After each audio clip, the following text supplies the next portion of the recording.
Our analysis for this past summer looked at heat waves across Canada.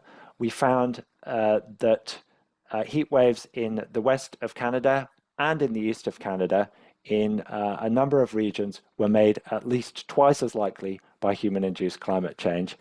And the strongest event, the most extreme event of the summer, was observed in Atlantic Canada, which we found to be at least 10 times more likely because of human-induced climate change. The primary source that we're using for our analysis is a large number of climate model simulations from across the globe. These were the same ones that were analyzed, for example, in the last IPCC report. We compare simulations, well, we look at simulations from 1850 up to the present, and we compare the simulated heat waves in the climate with a global mean warming level the same as observed, so about 1.3 degrees Celsius. We compare that with the simulations of the pre-industrial climate.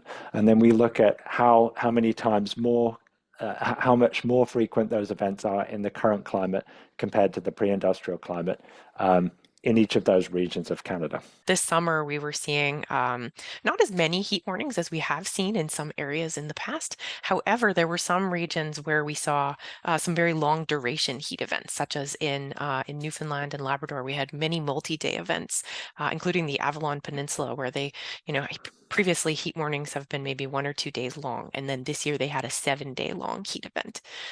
Speaking to the event in the West, even though it was a very long duration, impactful heat event, from a heat warnings perspective, it didn't always meet the criteria. So we didn't see heat warnings issued the same way as we would have potentially for an event that happened in the peak of summer, like July or earlier in August, for instance. And that was because the overnight lows were quite a bit cooler, allowing for some of that relief. And so it didn't meet heat warning criteria despite the daytime temperatures being very hot.